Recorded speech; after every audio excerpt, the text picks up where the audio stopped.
حي على الفلاح.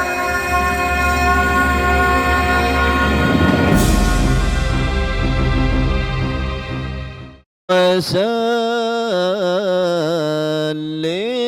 دائما أبدا على حبيبك خير الخلق كلهم. مولاي صل وسلم دائما أبدا على حبيبك خير الخلق كلهم. كأنها الحوض تبيض الوجوه به من العصاة وقد جاءوه كالحمام وكالصراط وكالميزان معدلة فالقسط من غيرها في الناس لم يقم. لا تعجبا لحسود راح ينكرها تجاهلا وهو عين الحذيق الفاهم. قد تنكر العين ضوء الشمس من رماد وينكر الفم طعم الماء من سقم. مولاي صل وسلم دائما أبدا على حبيبك خير الخلق كلهم. مولاي صل وسلم دائما أبدا على حبيبك خير الخلق كلهم. يا خير من يمم العفون ساحته سعيا وفوق متون الأينق رسومي. ومن هو الآية الكبرى لمعتبرين ومن هو النعمة العظمى لمغتنم. سريت من حرم ليلا إلى حرم كما سرى البدر في دج من الظلم. من العناية ركنا غير منهدم لما دعا الله ذاتنا لطاعته بأكرم الرسل كنا أكرم الأمم. مولاي صل وسلم دائما أبدا على حبيبك خير الخلق كلهم. مولاي صل وسلم دائما أبدا على حبيبك خير الخلق كلهم. راعت قلوب العدا أنباء بعثتي كنبات النجبلات وفلنين الغنم ما زال يلقاهم في كل محترك حتى حكوا بالقنا لحما على عظمه واتوا الفرار فكادوا يغبطون بي أشلت معان أقراني والرخمية تمضي الليالي ولا يدرون عدتها ما لم تكن من ليالي الأشهر الحرم مولاي صلي وسلم دائما أبدا على حبيبك خير الخلق كلهم مولاي صل وسلم دائما أبدا على حبيبك خير الخلق كلهم خدمته بمديح أستغل به ذنوب عمر مضى في الشعر والخدم إذ قلداني ما تخشع عواقبه كأنني بهما هدي من النعم أطعت غي الصبا في الحالتين وما حصلت إلا على الأثام والندم مولاي صل وسلم دائما أبدا على حبيبك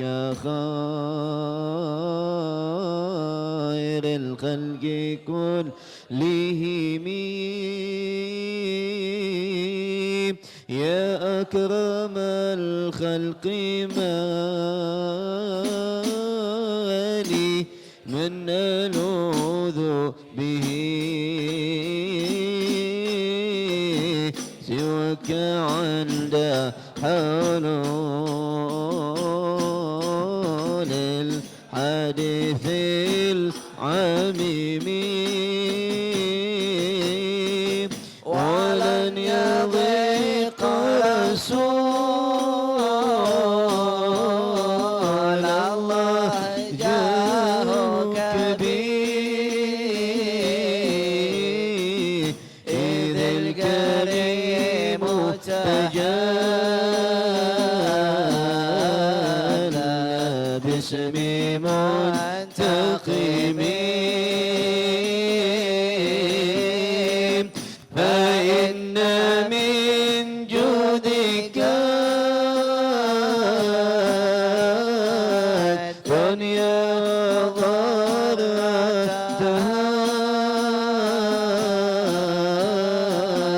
ومن علومك علم اللوح والقلم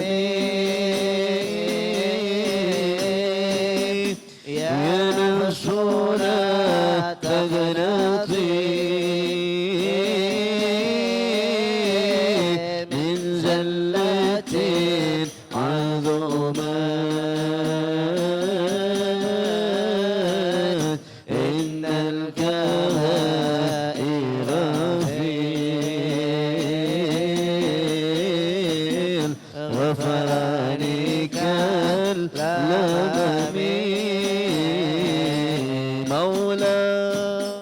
مولاي صل وسلم دائما أبدا على حبيبك خير الخلق كلهم. بسم الله الرحمن الرحيم. قال الله الأحد الصمد لنبيه محمد صلى الله وما عليه أرسلناك إلا رحمة للعالمين. الله. وقال الله تعالى لنبيه المصطفى صلى الله قل عليه بفضل الله وبرحمته فبذلك فليفرحوا الله. محمد صلى الله عليه محمد صلى الله عليه صلى صلى الله نبي عليه الرحمة وجبت به الفرحة على جميع الأمة حين جاء وقت مولد الحبيب وضج الكون بالترحيب تكريما لخروج رسول الكريم. سبحان الله الحمد لله ولا إله إلا الله والله أكبر. سبحان الله الحمد لله ولا إله إلا الله والله أكبر. سبحان الله والحمد لله ولا إله إلا الله والله أكبر. ولا حول ولا قوة إلا بالله العلي العظيم. فقوموا يا حباب الحبيب تعظيما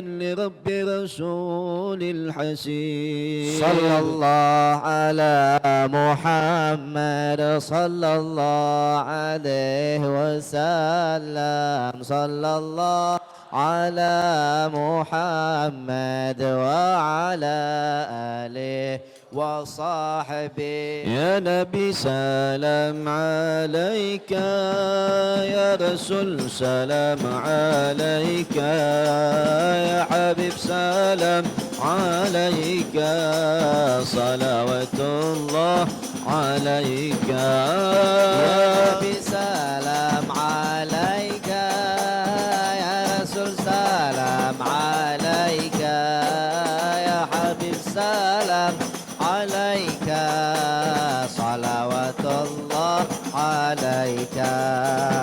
أنت الرسول المصطفى أنت الحبيب المجتبى وأنت النبي الهدى.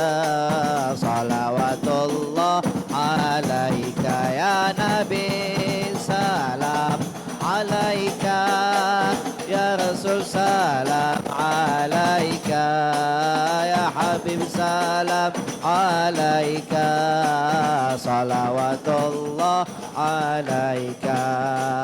أنت أسوة حسنة أنت قدوة صالحة أنت حكمة طيبة. صلوات الله عليك يا نبي سلام عليك يا رسول سلام عليك يا حبيب سلام عليك صلوات الله عليك. فأنت أزكى الأزكياء وأنت أصفى الأصفياء وأنت أتقى الأتقياء. صلوات الله عليك يا نبي سلام عليك يا رسول سلام عليك يا حبيب سلام عليك صلوات الله عليك. مرحبا يا نور العين مرحبا جئت الحسين مرحبا يا نور العين مرحبا جد الحسين مرحبا أهلا وسهلا مرحبا يا خير داعي مرحبا يا نور العين مرحبا جد الحسين يا رسول الله مرحبا يا نور العين مرحبا جد الحسين يا حبيب الله مرحبا أهلا وسهلا مرحبا يا خير داعي الله يا رؤوفا بالمسلمين يا رحيما بالمؤمنين يا رؤوفا بالمسلمين يا رحيما بالمؤمنين يا كريما بالمحسنين أنت أشرف المرسلين مرحبا مرحبا يا نور العين مرحبا جد الحسين يا رسول الله مرحبا يا نور العين مرحبا جد الحسين يا حبيب الله أهلا وسهلا مرحبا يا خير داعي الله يا محبا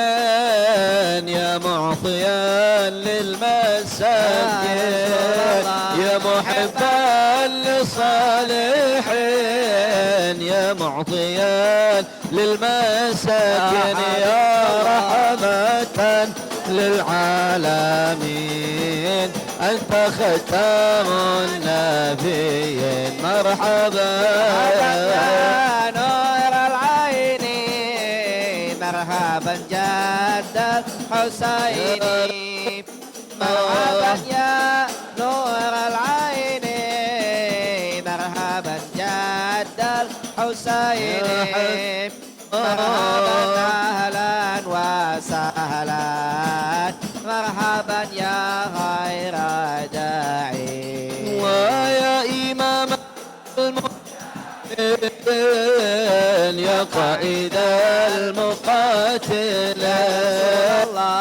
إمام المجاهدين يا قائد المقاتلين ضد الكفار والمنافقين لرضا رب العالمين مرحبا يا نور العين مرحبا جد الحسين يا رسول الله مرحبا يا نور العين مرحبا جد الحسين يا حبيب الله مرحبا أهلا وسهلا مرحبا يا خير داعي ربي فاغفر لي ذنوبي ببركة الهدي محمد يا الله ربي فاغفر لي ذنوبي يا الله ببركة الهادي محمد يا الله بجاه طه الرسول وبفاطمة البتول يا الله ربي فاغفر لي ذنوبي يا الله ببركات الهادي محمد يا الله جد ربنا بالقبول وهب لنا كل سوء يا الله ربي فاغفر لي ذنوبي يا الله ببركات الهادي محمد يا الله جد ربنا بالوصول إلى تمام مامون يا الله ربي فاغفر لي ذنوبي يا الله ببركة الهادي محمد يا الله جد ربنا بالحصول على محبة الرسول يا الله ربي فاغفر لي ذنوبي يا الله ببركة الهادي محمد يا نبي سلام عليك يا رسول سلام عليك يا حبيب سلام عليك صلوات الله عليك يا نبي سلام عليك يا رسول سلام عليك يا حبيب سلام عليك صلوات الله عليك لك أبو بكر الصديق هو لك خير رفيق هو كريم هو فيك ولم يفعل ما لا يليق يا الله يا نبي سلام عليك يا رسول سلام عليك يا حبيب سلام عليك صلوات الله عليك لك عمر بن الخطاب هو لك نعم الأصحاب وهو أشد الأحباب لم ينحرف عن يا نبي سلام عليك يا رسول سلام عليك يا حبيب سلام عليك صلوات الله عليك ولك عثمان بن عفان هو لك نعم الإخوان ذو الحياء والإحسان بسبب بيعة رضوان يا نبي سلام عليك يا رسول سلام عليك يا حبيب سلام عليك صلوات الله عليك ولك علي بن أبي طالب هو لك خير صاحب الشجاعة والعجائب وهو جد الحبائب يا نبي سلام عليك يا رسول سلام عليك يا حبيب سلام عليك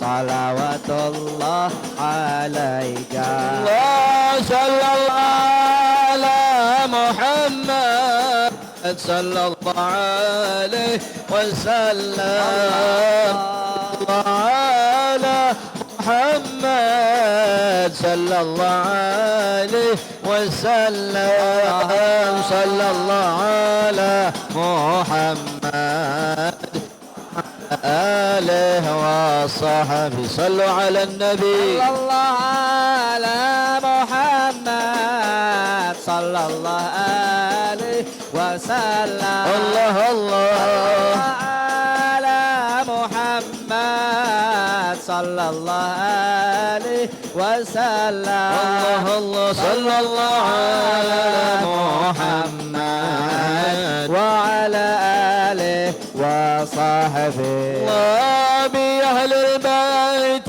الطاهرين وأمهات المؤمنين بأهل البيت الطاهرين وأمهات المؤمنين وبالأصحاب الطيبين بهم كنا متواصلين الله الله على محمد صلى الله عليه وسلم صلى الله على محمد صلى الله عليه وسلم صلى الله على محمد وعلى آله وصحبه الله بالعلماء العاملين والأولياء الصالحين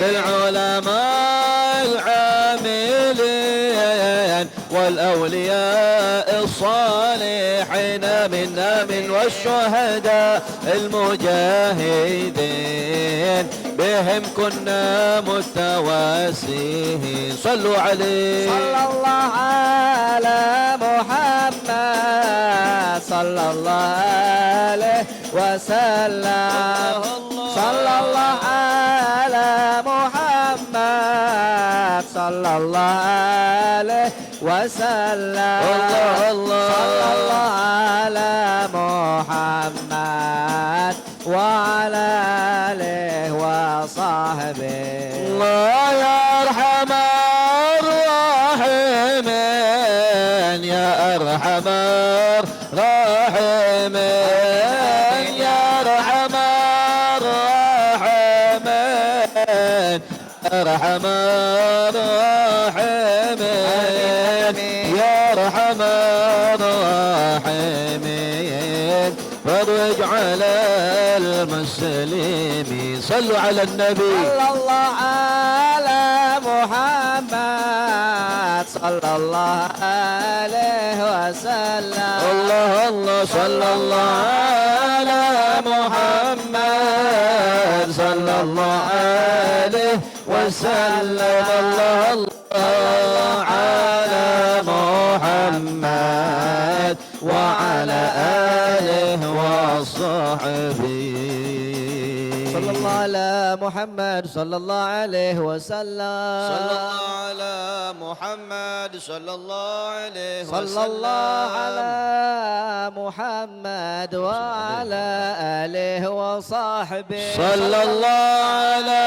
محمد وعلى آله وصحبه اللهم صل وسلم وبارك عليه وعلى آله وأصحابه بسم الله الرحمن الرحيم السلام عليكم ورحمة الله وبركاته بسم الله والحمد لله والصلاة والسلام على سيد رسول الله سيد محمد بن عبد الله وعلى آله وصحبه ومن والاه amma ba'du falhamdulillah.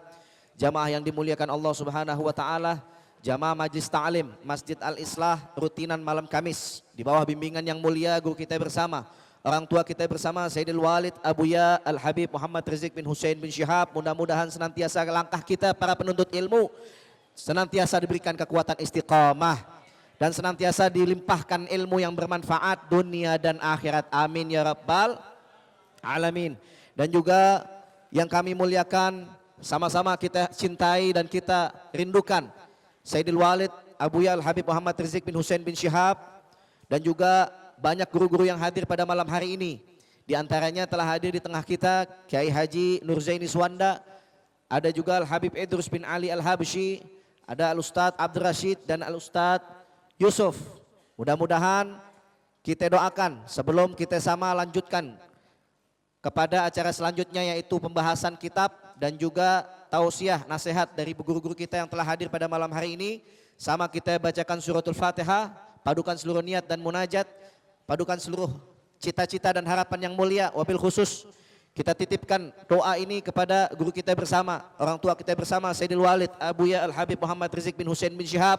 Mudah-mudahan senantiasa Allah panjangkan umur beliau, Allah berikan beliau kesehatan yang sempurna, Allah lindungi senantiasa beliau beserta keluarga, dan juga Allah berikan ilmu yang manfaat untuk kita semua murid-muridnya. Dan juga kita doakan semua guru-guru kita yang hadir, mudah-mudahan senantiasa Allah panjangkan umur, sehatkan badan, luaskan rezeki. Dan juga kita semua, mudah-mudahan Allah lancarkan segala urusan, Allah mudahkan segala kesempitan, Allah bahagiakan hidup kita dunia dan akhirat. Wabil khusus Allah berikan kita ilmu yang manfaat dunia dan akhirat. Ala hadhihi niyah wa likulli niyatin salihah jami'ah syami'ilah maqbulah wa ila hadrati Rasulillah sallallahu alaihi wa alihi wasallam bisir asraril Fatihah. A'udzu billahi minasyaitonir rajim. Bismillahirrahmanirrahim. Alhamdulillahi rabbil alamin. Arrahmanir rahim. Maliki yaumiddin. Iyyaka na'budu wa iyyaka nasta'in. Ihdinas siratal mustaqim. Siratal ladzina an'amta 'alaihim ghairil maghdubi alaihim waladdallin. Rabbighfirli wa liwalidayya wal muslimin. Amin. Sama kita lanjutkan kepada pembahasan guru kita yang pertama. Ahlan wa sahlan kepada guru kita yang termulia, yaitu Sayyid Al-Fadil Al-Habib Muhammad bin Hussein Al-Attas. Beliau adalah menantu daripada guru kita bersama Abuya Al-Habib Muhammad Rizik bin Hussein bin Syihab, yang insya Allah kehadiran beliau akan memberikan keberkahan tersendiri kepada kita semua. Wabil khusus pelajaran yang beliau bawakan, yaitu syarah daripada Burdah Al-Madih yang senantiasa kita baca setiap malam Kamis.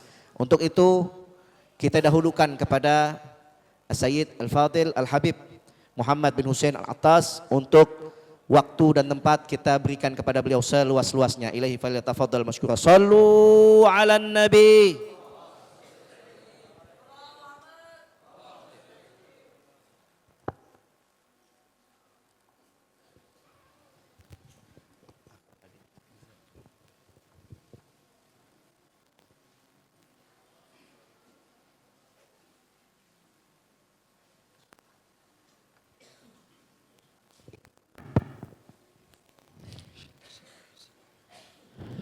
Assalamualaikum warahmatullahi ta'ala wabarakatuh. Alhamdulillahi rabbil alamin, wassalatu wassalamil atammanil akmalanil adwamanil mutalaziman ala sayyidina wa habibina wa syafi'ina ومولانا نبينا محمد وعلى آله الطاهرين وأصحابه الغر الميامين ومن تبعهم بإحسان إلى يوم الدين. أشهد أن لا إله إلا الله وحده لا شريك له وأشهد أن سيدنا محمدا عبده ورسوله لا نبي بعده. اللهم أخرجنا من ظلمات الوهم وأكرمنا بنور الفهم وافتح علينا بمعرفة العلم وسهل أخلاقنا بالحلم واجعلنا مما يستمعون القول ويتبعون أحسنه برحمتك يا أرحم الراحمين والحمد لله رب العالمين. تقبل الله منا ومنكم فتقبل يا كريم.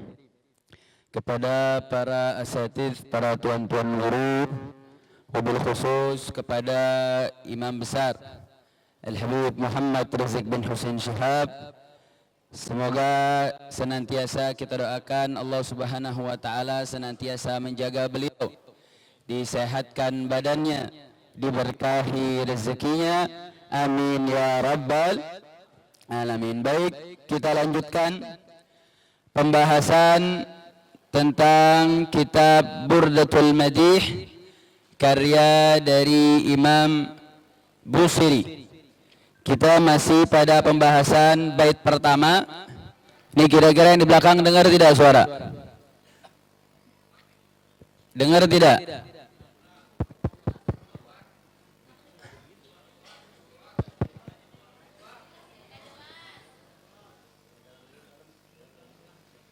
Lebih? Atau nggak usah pakai mic? Taib. Sambil menunggu perbaikan, di mana Imam Busiri di dalam bait pertama beliau mengatakan, qala al-musannifu rahimahullahu wa nafa'ana bi'ulumihi fid dharain amin. أمن تذكر جيران بذي سلم مزجت دمعا جرى من مقلة بدم. Kemarin sedikit sudah kita singgung bahwa di dalam pembahasan bait pertama ini Imam Al-Busiri mengajak atau membuat satu sosok, atau di dalam istilah ilmu balaghah disebut uslubut tajrid, yaitu konsep menjadikan sosok hayalan diajak berdialog, yang mana pada fasal pertama ini tidak lain tidak bukan adalah bentuk bagaimana ingin menunjukkan rasa cinta Imam Al-Busiri kepada baginda Nabi besar Muhammad sallallahu alaihi wasallam, di mana cinta yang beliau ingin tunjukkan, tetapi beliau memberikan satu rumus-rumus. Karena dalam fasal ini beliau tidak menyebut langsung sosok siapa yang dia cinta. Tidak disebut siapa yang begitu dalam perasaan yang ingin ditunjukkan, diekspresikan. Tidak disebut siapa orangnya. Tapi diberikan ciri-ciri, diberikan tanda-tanda siapakah sosok tersebut. Dan dari sini Imam Busiri ingin memperlihatkan seberapa besar sih cintanya beliau, seberapa tinggi sih beliau punya kerinduan kepada baginda Nabi besar Muhammad sallallahu alaihi wasallam. Beliau mengatakan amin tadhakkuri jiranin bidhi salami mazajta dam'an jara min muklatin bidami. Di mana beliau mengatakan apa penyebab engkau, jadi dia mengajak bicara sosok seorang yang seseorang itu pada dasarnya Imam Busiri sendiri. Apa penyebab engkau mazajta dam'an jara min muklatin bidami? Kenapa kau bisa menangis dan air matamu itu bercampur dengan darah yang mengalir deras dari kelopak matamu? Ini ada takdim takhir, maka saya artikan sesuai dengan konteks bahasa karena untuk memahami sebagaimana mestinya. Kemudian beliau memberikan beberapa ihtimal jawaban. Amin tadzakurin jiran bidhi salami, apakah penyebab kau ini menangis dan nangismu ini tangisan air mata bercampur darah, di mana keluarnya bukan setetes dua tetes, tapi jara min muklatin bidami. Kalau bahasa jaro itu biasa digunakan untuk aliran sungai deras, bukan aliran sungai Ciliwung yang hitam banyak sampah nggak jalan, bukan. Ini jaro artinya jalannya kencang. Ketika Imam Busiri mengatakan jara min muklatin bidami, itu air mata mengalirnya deras, artinya bentuk bagaimana besarnya kesedihan, besarnya kerinduan kepada sosok ini. Nah ditanya, kau ini nangis sampai bercampur dengan darah, itu penyebabnya apa? Apakah tadzakur jiran bidhi salami? Apakah karena kau mengingat jiran? Jiran itu berarti seseorang yang tinggal dekat. Bidhi salami, di suatu daerah yang nama Dhi Salam. Apa itu Dhi Salam? Adalah maudhi'u baina Makkah wa Madinah. Satu tempat antara Mekah dan Madinah. Jadi apakah ihtimal pertama, apakah kau menangis karena mengingat seseorang yang pernah berada di daerah ini, di daerah Dhi Salam, itu daerah antara Mekah dan Madinah? Atau dilanjutkan kepada bait yang kedua, am habbatir rihu min tilqa'i kadhimatin, apakah kau merasakan rasa hembusan habbatir rih, yaitu hembusan angin, min tilqa'i kadhimah, dari arah bernama daerah Kadhimah. Ini lagi-lagi daerah dekat dengan Madinah. Apakah penyebab kedua itu karena kau terhembus suatu angin, yang mana angin tersebut asalnya ini dari kota Madinah, dari daerah yang namanya Kadhimah? Apakah penyebab kedua itu yang membuat kau menangis begitu terseduh-seduh sehingga bercampur dengan darah tangisanmu dengan tangisan yang begitu deras? Ataukah penyebab ketiga, wa aumadhal barqu fi dhulma'i min adhami, atau karena aumadhal barq, yaitu percikan cahaya, fi dhulma, di tengah malam yang gelap, min idhami, dari daerah bernama Idham. Artinya lihat bagaimana seorang ulama sekelas Imam Al-Busiri sedang ingin memberikan satu gambaran, satu letak di mana proses rasa cinta itu sedang ingin diekspresikan. Artinya kita lihat ulama itu tafannun, mereka suka seni, mereka agama Islam itu enggak kolot. Siapa bilang agama Islam itu tidak mengenal cinta? Kita pernah menyebutkan orang yang paling luar biasa membahas cinta itu para fuqaha, para ahli fikih. Kita pernah kemarin sebut salah satu kitab namanya Tuqul Hamamah, yaitu kitab fenomenal membahas tentang cinta dari A sampai Z yang diterjemahkan ke puluhan bahasa. Bahasa Inggris, Perancis, dan beberapa bahasa lainnya. Itu yang mengarang adalah Ibn Hazm Al-Zahiri, seorang faqih ulama. Artinya ini kita umat Islam gak usah nyari-nyari Romeo and Juliet dah. Gak usah nyari-nyari cinta belajar dari barat, gak usah. Kita kalau mau belajar cinta cukup sama kita punya ulama. Cukup kita belajar cinta dari sahabat. Cukup kita belajar cinta dari Nabi Muhammad sallallahu alaihi wasallam, enggak kurang, bahkan berlebih-lebih. Artinya jangan kita mau dibohongin, jangan kita mau untuk dikaburkan. Dan cinta yang diajarkan oleh para ulama kita, cinta yang diajarkan oleh para sahabat, cinta diajarkan oleh Rasulullah sallallahu alaihi wasallam, cinta yang hakiki, cinta yang murni, cinta yang suci, cinta yang betul-betul sampai kepada hakikat namanya cinta. Adapun cinta yang diajarkan di luar daripada syariat, yang tidak ada sangkut pautnya dengan Allah dan Rasulnya, hanya mengatakan kita cinta yang semu. Seperti halnya seseorang melihat fata morgana, seakan-akan dia melihat air padahal dia belum sampai terhadap air. Tapi ketika kita tahu cinta dari orang-orang yang betul-betul tahu Allah, tahu Rasulullah, kita akan merasakan hakikatul cinta. Nah, kita akan belajar tentang cinta bagaimana dari fasal 1. Nanti haba-haba sedikit demi sedikit kita akan melihat bagaimana cara para ulama itu coba menggambarkan makna cinta. Jadi jangan cinta itu disempitkan hanya hubungan laki perempuan, enggak ada. Itu makna cinta di Eropa, makna cinta di Barat, cinta cuman laki perempuan. Cinta dalam Islam maknanya maknanya luas. Bahkan tegaknya dunia di atas bumi ini karena cinta.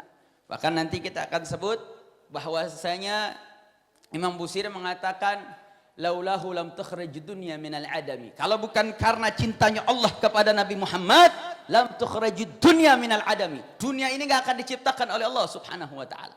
Jadi karena Allah cinta sama Nabi, karena Allah sayang sama Nabi, Allah ciptain bumi, Allah ciptain langit, Allah ciptain isi dari bumi, Allah ciptakan isi dari langit. Kenapa? Lihubbihi li Nabi Muhammadin sallallahu alaihi wasallam. Mana yang luas, mana yang besar adanya kita sampai kita ada di dunia itu karena cintanya Allah kepada baginda Nabi besar Muhammad sallallahu alaihi wasallam. Nah, saat ini Imam Busiri ingin memberikan satu tautiah, permulaan, bahwa beliau ingin mengarang satu pujian kepada Nabi, dan pujian ini dilandaskan dengan rasa syuk, rasa rindu, rasa cinta, rasa yang begitu luar biasa. Dan beliau menggambarkan saking cintanya sampai nangis keluar tangisan, yang tangisan itu bercampur dengan darah. Sekarang jadi pertanyaan, kita pernah nggak nangis karena Nabi? Pernah nggak nih air mata keluar karena Nabi? Oh pernah Beb. Kita lagi demo, habis itu demonya ngebela Nabi, terus ditinggal rombongan Beb. Duit nggak ada, lapar, nangis Beb. Saudara, Imam Busiri bisa mendapatkan keberkahan karena dia punya cinta luar biasa. Nah, Imam Busiri bisa punya cinta yang luar biasa karena didik oleh orang yang luar biasa. Kalau yang pernah ikut dalam pengajian di awal, kita sebutkan beliau adalah seorang murid dari seorang ulama besar, Abul Abbas Al-Mursi. Abu Abbas Al-Mursi ini mursyid Thariqah Syadziliyah. Beliau selama 40 tahun tidak pernah tidak bertemu Nabi dalam keadaan yaqadhah. Artinya 40 tahun ketemu Nabi bukan fil manam lagi, yaqadhatan. Bertemu dalam keadaan terjaga. Dan dia didik, dia punya murid, salah satunya yaitu Imam Al-Busiri. Sehingga tidak heran dia bisa cinta kepada baginda Nabi besar Muhammad sallallahu alaihi wasallam. Artinya jadi salah satu cara bagi kita, salah satu cara biar kita bisa cinta, cari orang yang betul-betul cinta kepada Rasulullah sallallahu alaihi wasallam untuk bisa narik kita agar kita bisa cinta sebagaimana dia cinta dengan baginda Nabi besar Muhammad sallallahu alaihi wasallam. Nah, sekarang yang menjadi pertanyaan, kenapa sih enggak dari awal saja Imam Busiri itu menyebutkan siapa sih yang dia cinta? Kenapa enggak dari awal saja dia kasih tahu saya nangis ini karena saya rindu dengan sesosok namanya Nabi Muhammad sallallahu alaihi wasallam. Kenapa enggak langsung disebut saja? Bahkan nanti penyebutan nama Nabi Muhammad itu baru ada nanti di fasal ketiga. Muhammadun Sayyidul Qawni. Baru disebut nanti fasal ketiga. Jauh. Jadi masih talmihan saja. Nah, di dalam ilmu bahasa Arab atau di dalam ilmu sastra Arab, tujuan daripada menutupi sosok yang dia cinta, menutupi sosok orang yang dia kagumi, yang dia rindukan, tidak lain tidak bukan adalah salah satunya dilala ala kitmanil hub wa hifdzi sirri ahbabih. Tujuannya adalah untuk menjaga, melindungi, menutupi rasa cintanya. Ini merupakan jadi salah satu ciri dari para mutasawwifin, yaitu orang-orang yang terindikasi sufi atau orang yang cinta kepada Allah dan Rasulnya. Jadi kalau dia ada cinta kepada Allah Subhanahu wa taala, cinta kepada Rasulullah sallallahu alaihi wasallam, dia ingin menguji dulu cintanya dia benar apa enggak. Nah, dalam pengujian itu dia umpetin cintanya. Dia ingin uji tuh rasa cinta itu betul atau tidak. Untuk dia gali dalam bahwa cinta ini adalah murni li ajlillah wa li ajli Rasulillahi sallallahu alaihi wasallam. Makanya enggak heran namanya seorang mutasawwifah, seorang yang ahli sufi, dia akan berusaha sekuatnya untuk dia ngejaga rasa cintanya tersebut untuk nggak diketahui orang lain. Nanti kita akan lihat dialognya Imam Busiri di sini. Imam Busiri berusaha ditunjukin dalil. Kalau kau sudah cinta sama fulan, enggak, dia tutupi sedalam-dalamnya. Tujuannya apa? Dia ingin betul-betul tahu ini cintanya dia betul-betul hakiki atau tidak. Cintanya dia itu betul-betul benar karena Allah atau tidak. Sehingga itu cinta menjadi ujian yang untuk menjadi titik. Apakah dia betul-betul mencintai karena Allah atau karena hawa nafsunya. Maka nanti di fasal kedua itu beliau akan membahas panjang lebar tentang hawa nafsu. Bagaimana hawa nafsu, bagaimana bahayanya hawa nafsu. Sehingga beliau meruntutkan logika berfikirnya sampai masuk ke lubul usul dalam fasal ketiga, pujian terhadap baginda Nabi besar Muhammad sallallahu alaihi wasallam. Sehingga dalam dialog tersebut tidak lain tidak bukan adalah bertanya kepada sosok tersebut. Apakah sosok yang kau cinta tersebut yang turun di daerah bernama Dhi Salam menjadi sebab kau nangis begitu luar biasa? Dan apakah dia layak untuk mendapatkan tangisanmu tersebut? Dan apakah sosok yang kau hanya terkena hembusan anginnya membuatmu menjadi sosok yang sampai menangis seperti itu? Atau hanya terkedal melihat sebuah percikan cahaya yang muncul dari daerah bernama Idham, yang mana cahaya itu berada di malam yang begitu gelap, percikan cahaya itu saja membuat kita menangis, membuatmu menangis terhadap sosok yang kau rindukan tersebut. Artinya bayangkan, hanya sekedar mengingat dia bisa menyebabkan dirinya menangis, hanya sekedar mendapatkan hembusan angin dari kota Idham atau dari kota Kalzim, dia bisa bersedih dan hanya melihat secercah cahaya yang berasal dari kota Idham membuat dia menangis. Ini menunjukkan seberapa besar cintanya seorang Imam Al-Busiri. Sedangkan kita tinggal kita bandingin saja. Kita kadang udah dengar nama Nabi Muhammad, sholawat aja nggak mau. Betul? Betul.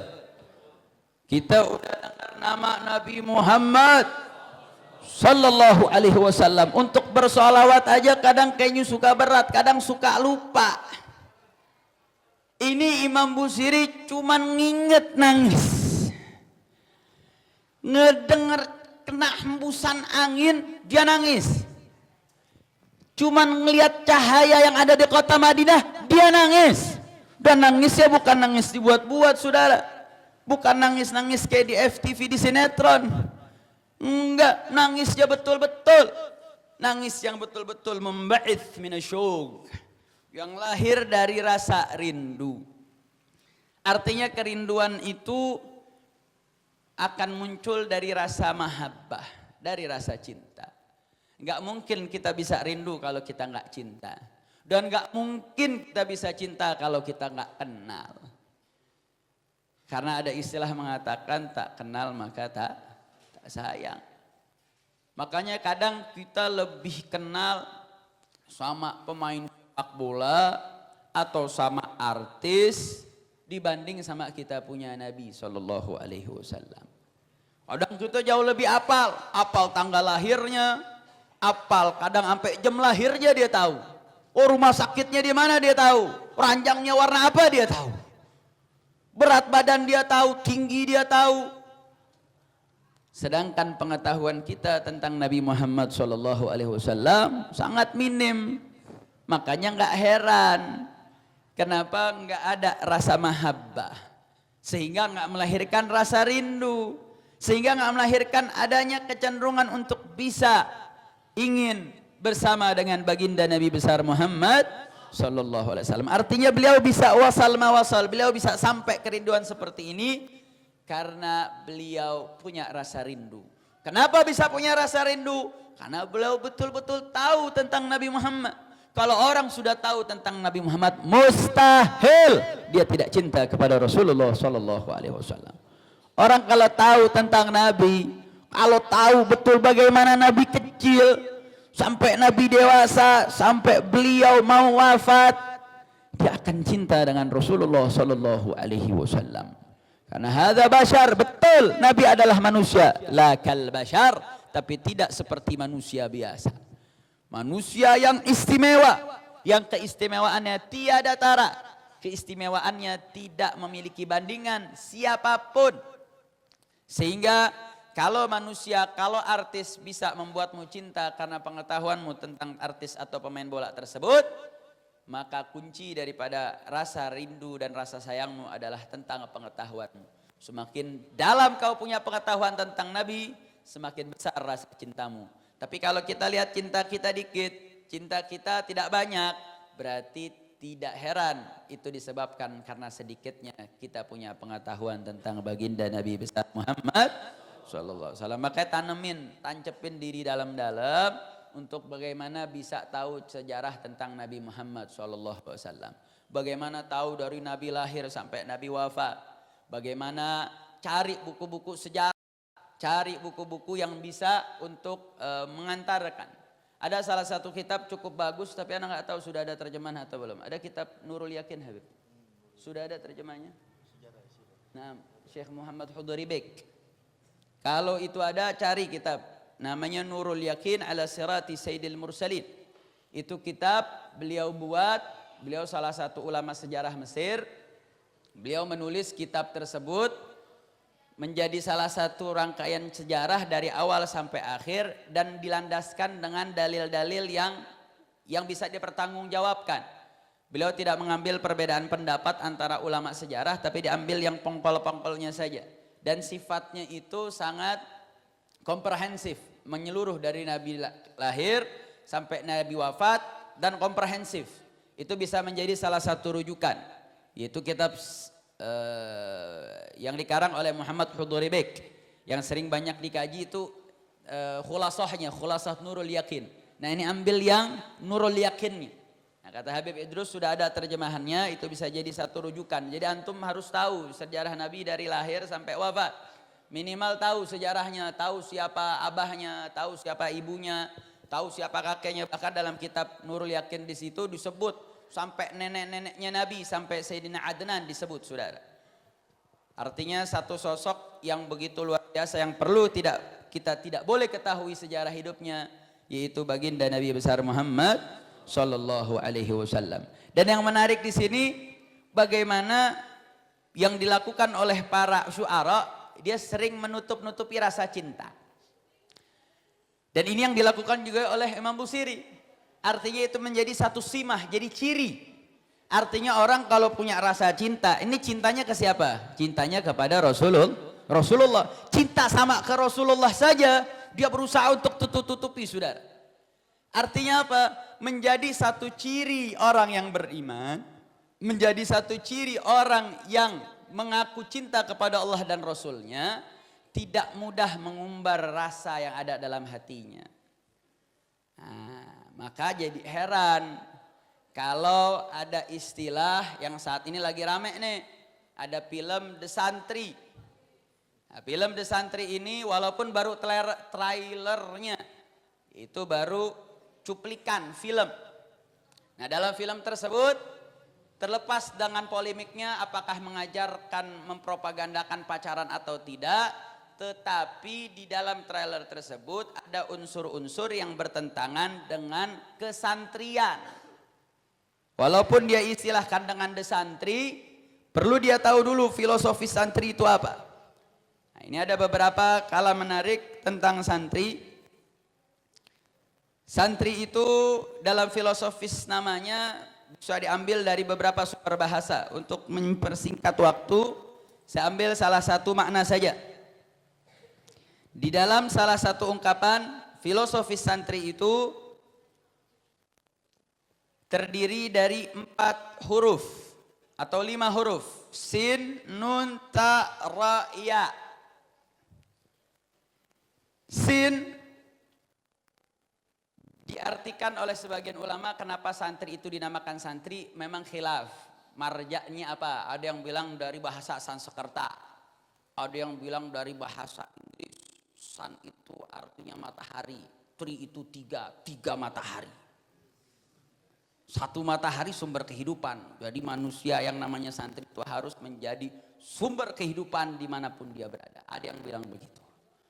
Ada yang bilang dari bahasa Sanskerta, dari kata cantrik katanya. Cantrik itu artinya orang yang selalu mengikuti guru. Makanya kenapa santri dikatakan santri, karena diambil dari bahasa Sanskerta katanya. Nah, saya lebih suka untuk mengambil dari sebuah kata filosofis sin nun ta ra ya. Artinya seorang santri itu filosofisnya, sinnya itu menggambarkan seorang yang dinamakan santri adalah seorang yang salik fil ibadah, yang pola hidupnya selalu berjalan di dalam rel ibadah. Namanya santri masuk pondok pesantren, dia duduk, maka kegiatan santri nggak jauh dari kalimat sholat, zikir, menghafal, belajar, khidmah.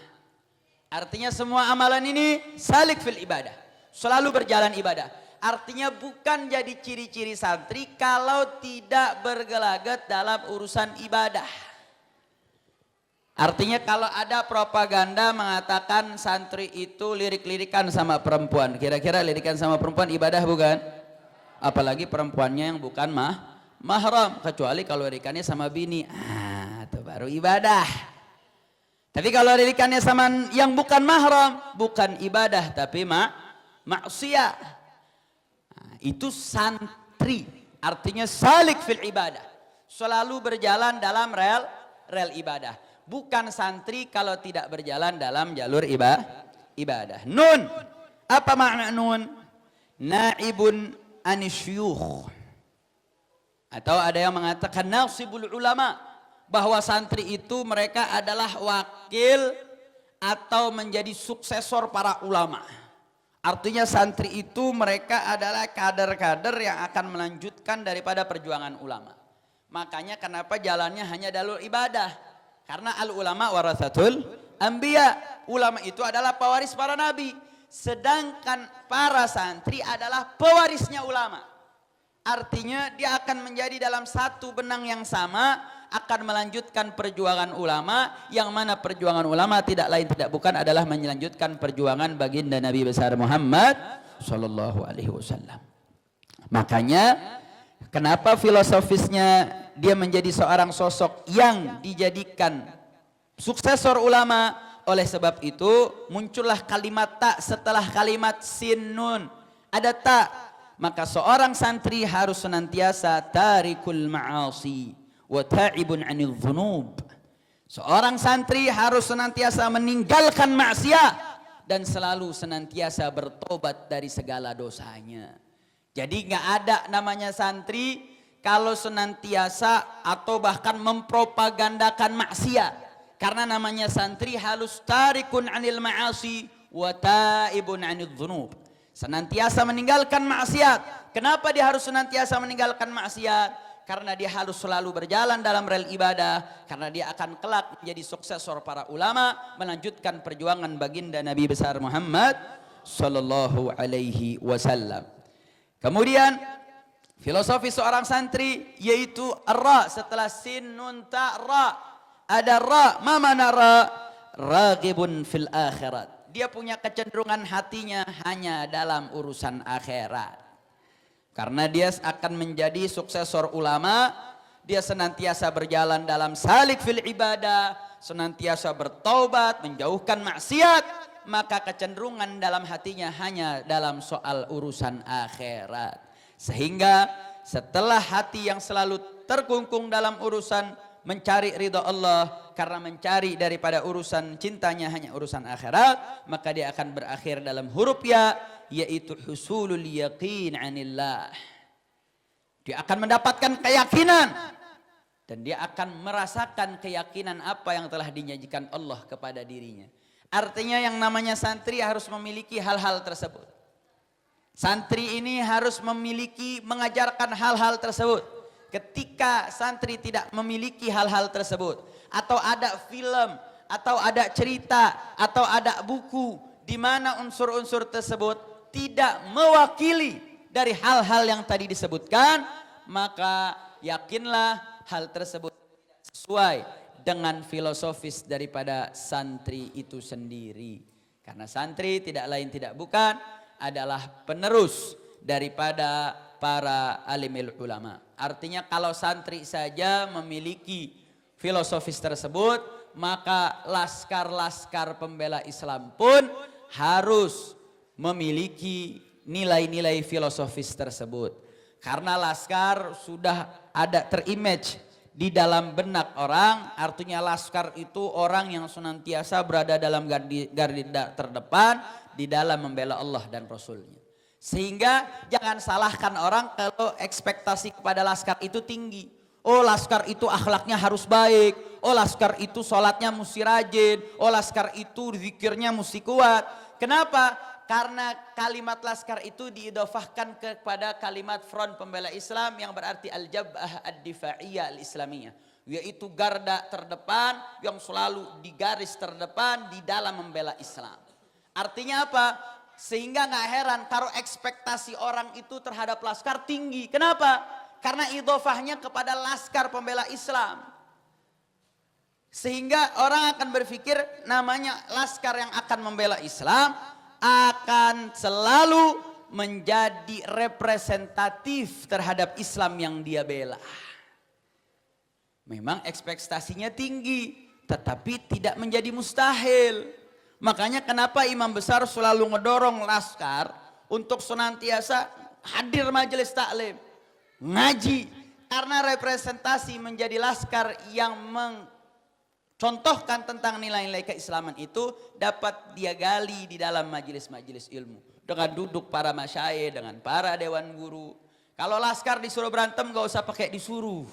Makanya imam besar bilang kalau laskar kita nih bukan lagi sumbu pendek. Gak ada sumbunya, pertahanan banting. Banting udah meledak, kadang belum dibanting udah meledak duluan. Makanya kalau buat berantem gak usah diajarin dah laskar. Tapi laskar mesti kuat betul-betul dalam menuntut ilmunya. Karena akan menjadi penopang dan menjadi kanalisasi keberanian yang antum sudah punya. Akan menjadi terarah dan baik ketika antum duduk di majelis ilmu. Jadi antum punya marah, marahnya karena Allah. Antum punya emosi, emosinya karena Rasulullah. Jadi marahnya kita, capeknya kita, keringatnya kita itu lahu ajrun minallah. Tercatat dengan baik dalam catatan baik kita. Karena kadang kalau udah pakai baju kelaskaran itu punya godaan setannya lebih gede. Itu punya rong-rongannya lebih kuat. Apalagi kalau bintangnya udah banyak. Itu setan yang ngegoda juga bukan setan bintang satu, bintangnya lebih gede. Nah yang bisa ngelawan itu setan yang berbintang juga duduk ya di majelis ta'lim. Makanya imam besar kenapa sampai sering minta diabsenin sama Ustaz Adi Alwi untuk ngejaga majelis, tujuannya itu. Karena Front Pembela Islam dengan kelaskarannya bisa tetap eksis, diberikan naungan dari Allah Subhanahu wa taala, dijaga oleh Allah Subhanahu wa taala dari berbagai makar dan dibersihkan dari orang-orang yang tidak ikhlas. Kenapa? Karena masih menjaga daripada ruh ta'lim. Karena dengan taklim tersebut mampu mengantarkan kita menjaga nilai keikhlasan. Karena dulu para sahabat mereka jumlah nggak banyak. 313 jumlah sahabat bisa mengalahkan ribuan daripada tentara Quraisy dalam perang Badar. Secara logika berpikir nggak mungkin 313 ngalahin saudara. Tapi kenapa mereka bisa dimenangkan Allah? Karena mereka akhlasa fi jihadihim. Mereka ikhlas dalam jihad mereka. Dengan keikhlasan tersebut Allah yang jaga. Allah kirim tentara-tentara yang gak dilihat oleh kita saudara. Tapi itu dilihat oleh musuh-musuh Allah. Dan itu yang menjaga Front Pembela Islam sampai hari ini masih kuat kokoh. Karena keikhlasannya. Dan ikhlas itu perlu dijaga. Perlu dirawat. Apalagi umur Pembela Islam udah 21 tahun. Sudah semakin dewasa. Dan cobaannya pun semakin berat. Dan tantangan kita juga bukan semakin kecil. Dan itu mampu kita rawat di majelis seperti ini. Maka hadir majelis mingguannya, hadir majelis bulanannya. Tunjukin kita cinta sama Allah, tunjukin kita cinta sama Rasulullah. Tunjukkan cinta kita kepada para habaib, wabil khusus kepada imam besar kita. Dengan kita duduk di majelis-majelis ilmu. Karena majelis ilmulah yang menjadi rantai mata rantai kita bersambung kepada para ulama kita. Makanya dulu Nabi SAW ketika meninggal nggak ngewarisin harta, nggak ngewarisin dinar walaupun dirham, nggak ngewarisin daripada tahta juga. Makanya sistem kepemimpinan dari Nabi Muhammad kepada Sayyidina Abu Bakar nggak ada konsep kepemimpinan yang baku, saudara. Kenapa? Karena bisa majunya negara Islam bukan dengan sebuah sistem kepemimpinan yang baku. Tapi dengan tariqatul ilm. Yang ditinggalkan sama Nabi warisannya ilmu. Sehingga ilmu itu yang bisa menjaga Sayyidina Abu Bakar menjadi Khalifatul Rashidah. Ilmu itulah yang menjaga Sayyidina Umar menjadi Khalifah Amirul Mukminin yang baik. Ilmu itulah yang menjadikan Sayyidina Utsman menjadi khalifah yang baik, melanjutkan daripada kepemimpinan Rasulullah. Ilmu itulah yang menjaga Sayyidina Ali dan Sayyidina Hasan menjadi khalifah yang baik. Makanya ilmu yang ditinggalkan oleh Nabi Muhammad SAW. Sehingga sebagai penutup, laskar harus galaknya sama dalam menuntut ilmu seperti galaknya kalian tatkala turun ke medan perang. Galak dalam hausnya dalam mencari ilmu harus lebih galak daripada galaknya kalian ketika melihat musuh-musuhnya Allah Subhanahu wa taala. Sehingga itu menjadi salah satu sebab untuk menjadikan iman dan ketakwaan kita semakin kuat. Amin ya rabbal alamin. Mudah-mudahan apa yang kita sampaikan ini bermanfaat. Mudah-mudahan ini menambah kecintaan kita kepada Rasulullah, kecintaan kita kepada Allah Subhanahu wa taala. Hakadza minni wal afu minkum. Wassalamualaikum warahmatullahi wabarakatuh. Shalla 'alaika Allahu ya adnani ya Mustafa ya Safwa tarhamani. Alhamdulillahi alladhi a'tani هذا الغلام الطيب الأداني صلى عليك الله يا عدناني يا مصطفى يا صفوة الرحمن. الحمد لله الذي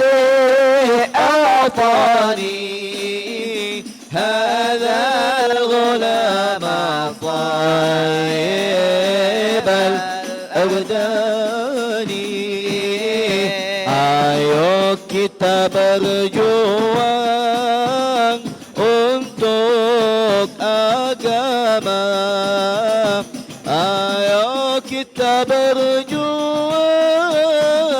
untuk agama. Jika kita berjuang untuk agama, pastilah Allah akan menolong kita.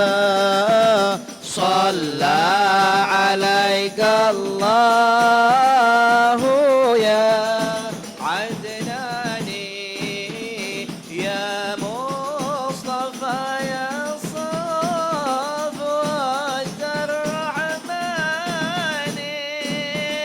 Alhamdulillahi alladhi awqani hada al-ghulam al-ghaib al-ardani.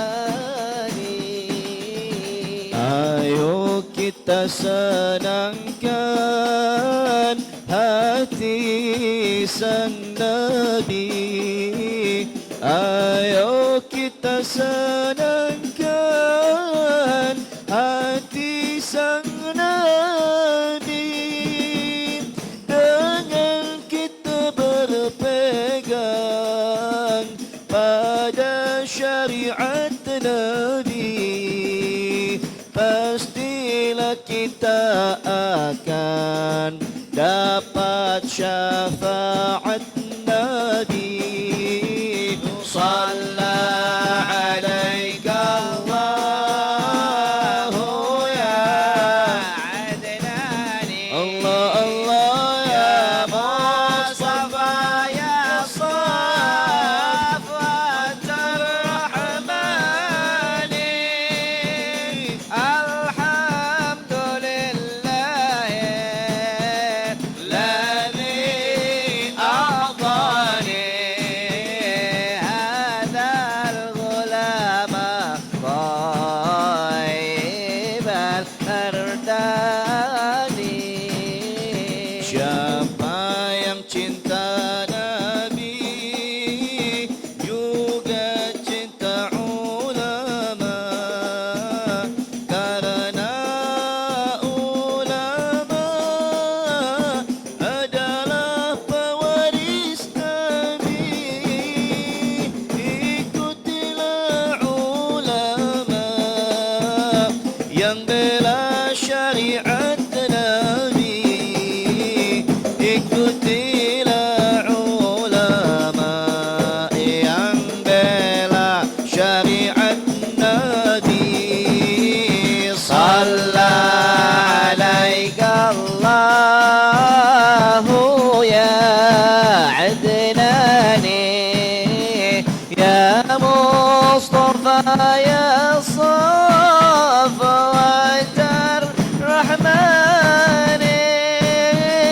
Alhamdulillahi alladhi a'tani hadha al-ghulam ghaib al-ardani. Siapa yang cinta agama pasti cinta negara. Siapa yang cinta agama pasti cinta bangsa.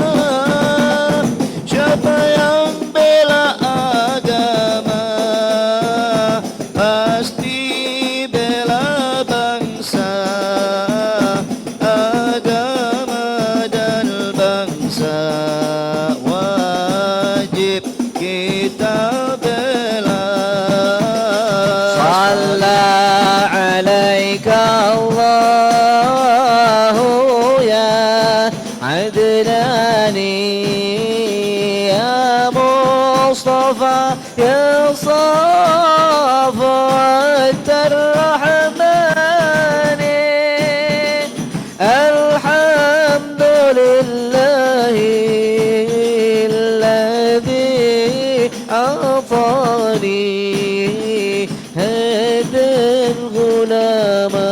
صائب الأردان.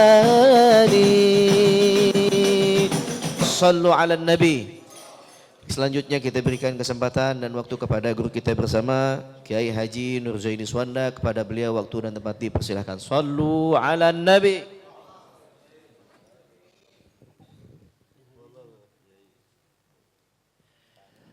Assalamualaikum warahmatullahi wabarakatuh. Bismillah walhamdulillah, salatu wassalamu ala rasulillah Muhammad ibn Abdullah wa ala alihi wa ashabihi wa mawalah, amma ba'd. Ya, sama-sama kita hormati, yang sama-sama kita muliakan, seraya wajib kita doakan sahibul fadilah al-imam Habib Muhammad Rizik bin Siap mata Allah bituli hayati. Begitu pula keluarga, istri, anak, mantu serta cucunya. Akhirul kiram wal muhtaram Ustaz Habib Idrus Al-Habsi, Ustaz Muhammad Habib Muhammad Al-Attas dan Ustaz Kembar, Ustaz Yusuf, Ustaz Umar dan Ustaz Rasid dan seluruh para asatid yang lain yang hadir pada kesempatan hari ini, yang seraya kita doakan semua guru-guru kita, imam kita, senantiasa Allah berikan sehat walafiat. Begitu pula para jamaah rahimakumullah.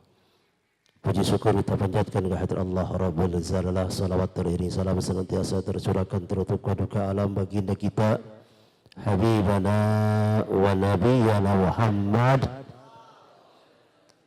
Akhirul kiram para jamaah rahimullah. Baiklah, karena waktu yang sangat terbatas, sudah jam 10:30 lewat 5 menit.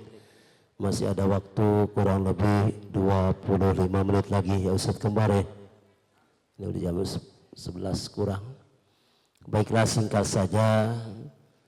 Beberapa waktu yang lalu saya membaca hadis yang ke-35. Dan ini memang masih panjang, belum tuntas karena 2 minggu berturut-turut kondisi saya memang masuk angin, batuk-batuk, tidak hadir. Baiklah, malam ini kita masih membahas tentang ukhuwatul Islam, hukul muslim, artinya persaudaraan Islam, hak-hak seorang muslim. Dalam hadis yang ke-35 ini, an Abi Hurairah radhiyallahu anhu qala qala Rasulullah sallallahu alaihi wasallam, la tahassadu wa la tabashshasu wa ghairi dzalik. Hadis ini panjang, cuma cukup singkat aja. Yang pertama, apa yang disampaikan oleh kitabun Nabi, ada beberapa wasiat. Ada wasiat ini yang bentuknya benar-benar kita pahami dan benar-benar kita laksanakan. Apa wasiat Nabi? Yang wasiat ini berupa satu warning, satu larangan. Yang pertama ada kalimatnya, wa la tahassadu, janganlah engkau saling hasud, dengki, dan juga wala tanajjasu, jangan kau mengutik-utik, mencari kelemahan, kejelekan seseorang. Ini cukup satu saja.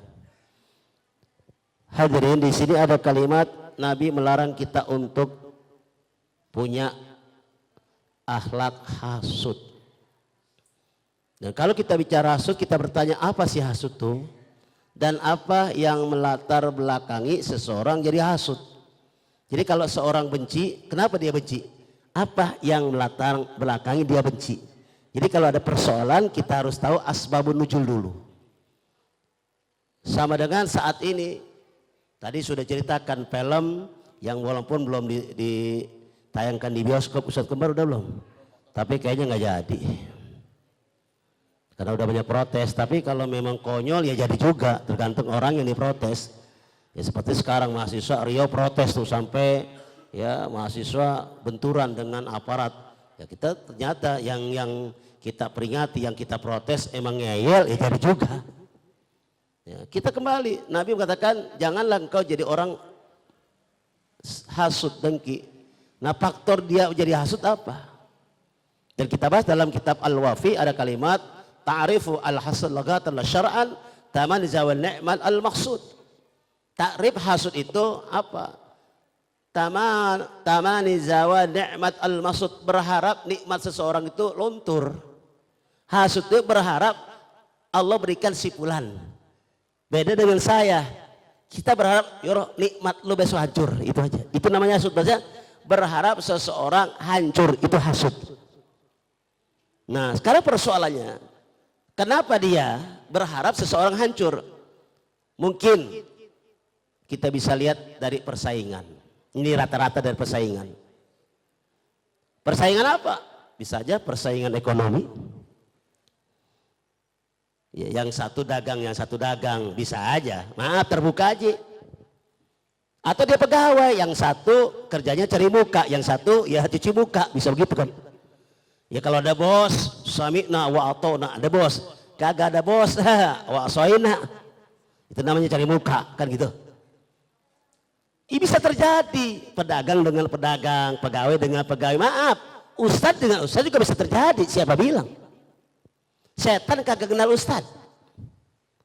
Atau pejabat dengan pejabat. Itu bisa terjadi. Habib dengan Habib bisa. Namanya hasud. Kenapa? Setan nggak takut dengan Habib Idrus, nggak takut dengan aneh. Karena setan dalam kitab Nasul Ibad itu ada durya setan. Kalau nggak salah halaman 25, saya lupa. Dalam kitab Nasul Ibad. Ini Umar bin Khattab yang mengatakan durya itu, makanya kalau doa awal tahun ada kalimat nas'alukal ismah. Tuh. Nas'alukal ismah fihi minas syaitan wa awliyaihi wa junudi. Itu di awal tahun. Ya Rob, aku bermohon di tahun Muharram ini 1441 berlindung dari setan dan maaf pendamping setan dan abri setan. Jadi setan punya pendamping. Ustadz Habib itu juga punya pendamping. Nggak kelihatan aja dia. Ustadz punya pendamping, ada pendampingnya. Setan juga pendamping, ada. Bahkan setan kagak mati-mati. Bahkan wajunudi, tentara setan. Maka dalam kitab Nusribat, setan itu, maaf kalau nggak salah, maaf. Ini ada 9 nama setan. Jadi setan juga, maaf, kalau malaikat kan ada Jibril, Mikail sampai 10. Setan juga punya tugasnya masing-masing. Kalau malaikat Jibril, tugasnya bayin wahyu. Ya, makanya orang Syiah Gulat mengatakan malaikat Jibril itu salah ngasih alamat, ngasih wahyu salah, kata ini Syiah Gulat. Dia bilang sioknya yang berhak menerima wahyu itu bukan Muhammad, siapa? Ali bin Abi Thalib. Itu Syiah Gulat namanya. Setan juga sama. Ini setan yang datang sama Habib Idrus sama aneh lain, bukan setan pedagang. Setan pedagang, apa? Kata setan dagang, lu kurang itu timbangan. Lu timbangin takaran, itu datang sama setan. Karena datangnya sama saya sama Habib terus kagak datang setan itu. Kenapa? Karena setan itu ngurusi perdagangan, tanamkan sifat hasud, dengki, riya dan lain-lain. Itu ada dalam kitab Nusribat. Makanya di sini hasud, berharap nikmat yang dimiliki seseorang hancur. Kenapa? Benci, mungkin persaingan bisnis, persaingan job. PI, wow, yang benci bukan 1 jutaan, jutaan bencinya. Ini kalau bisa FPI hancur, cuman karena pertolongan Allah nggak hancur-hancur. Benar kata Habib Muhammad. Oh, saya tahu, memang ingat saudara, kita punya imam pernah berwasiat dulu, kalau perjuangan pengen aman, nyaman, berkah, tanamkan keikhlasan. Betul. Kalau udah ikhlas urusannya Allah, walaupun FPI nggak pernah ada, maksudnya nggak pernah dipoto lah. Karena hutan yang ada sekarang tuh FPI kagak ada. Kalau EP-nya, kalau tonjok-tonjokan baru ada. Nggak usah kita minta dipuji orang lain, jangan. Inna sholati wa nusuki wa mahyaya wa mamati lillahi rabbil. Yang kedua, 5 menit lagi, bentar Ustaz, 2 menit lagi deh. Buru-buru nih kalau kita yang termasuk pribadi saya, jangan. Kalau seseorang maju usahanya, maaf, boleh kita surupai tapi bukan untuk macam-macam contoh. Habib Idrus dagang, anak dagang. Habib Idrus punya asisten, anak punya asisten. Sama-sama buka, maaf, di Tenabang. Habib Idrus jualan kopi, anak jualan gahwah. Sama, cuman kita punya perasaan kok ini dagang saya begini-begini aja. Kok Habib Idrus sama-sama dagang, jualnya Habib Idrus kayaknya ya. Kayaknya nih BHS, kalau saya gajah duduk, gajah berdiri kan beda sama-sama kain. Cuman nih Habib Idrus kayaknya lancar amat. Kita pada survei. Surveinya kenapa? Ternyata curu orang coba kelihat tokonya Habib Idrus. Ternyata Habib Idrus dagangnya bukannya jam 9, jam 10. Ngapain dulu? Sholat duha dulu. Udah gitu maaf, dia punya pelayannya Habib Idrus soleh-soleh. Udah gitu kalau ada datang customer datang ditanya apa yang saya bisa bantu. Nah, kemudian kata pelayan Habib Idrus, apa yang saya bantu? Oh saya mau cari kain apa? BHS asli atau BHS Jokowi. Lah iya di Banten ada, mana gambarnya? Ada, dilihat, oh dilihat, pasti lihat. Karena penampilannya baik, sopan, yang tadinya nggak jadi beli. Kenapa? Survei dalam arti servisnya. Kenapa saya bilang begini? Saya juga ngajar di karyawan. Akhirnya tertarik. Tapi saya punya karyawan lain, ada datang customer. Lihat, lu nyari apa? Enggak, gue lihat-lihat aja. Ya lihat-lihat aja. Terus yang model kain begini ada gak? Cari aja sendiri. Kira-kira tuh customer datang gak? Berarti apa? Jangan hasut dulu. Ternyata kesalahan kita. Habib Idrus sebelum kerja buka sholat duha dulu. Kalau kita molor dulu. Idrus sebelum kerja, sebelum buka tol, Allahumma inna duha kawal baca. Allahumma inkan rizki pisam ya Rab. Seandainya rizki saya di atas langit turunin ya Allah. Wa inkana fil arid angkatin. Itu doa tiap hari. Kalau saya molor mulu. Udah anak buahnya ngeyel, bosnya molor, rizki seret. Berarti apa? Jangan hasut Habib Idrus. Ternyata kita harus introspeksi diri. Berarti kita harus sholat duha. Karyawan pun harus bahasa tak sopan, punya etika. Nggak boleh hasut, haram hukumnya. Akhirnya buruk sangka yang ada, amal kita habis. Nabi mengatakan, iyyakum wal hasada fa innal hasada yakul hasanat kama takulun naru al hatut. Takutlah engkau kepada hasud. Iyyakum wal hasad, takut fa innal hasada, sesungguhnya hasud ini akan menghabiskan kebaikan kamu. Saya punya amalnya, malam tahajud, dua Quran, ngajar segala macam. Hasud, hilang amalnya, habis. Naudzubillah min dalik. Cukup segitu aja. Besok malam Kamis depan insya Allah bahas yang kedua. Wala tajajasu. Tajajasu ini kerjaan intel nih. Kalau kenalan itu apa? Wala tanajasu itu mencari kelemahan. Di mana kelemahan Ustadz Nurjan? Di mana kelemahan Ustadz Habib? Dicari-cari tuh. Supaya apa? Supaya kena amplop. Ini besok aja. Karena waktu ini masih udah kita waktu. Mohon maaf. Assalamualaikum warahmatullahi wabarakatuh. Baik, selanjutnya kita berikan waktu dan kesempatan kepada guru kita Al-Habib Idrus bin Ali Al-Habsyi. Kepada beliau waktu dan tempat dipersilahkan. Mungkin sekaligus doa penutup. Sallu ala Nabi.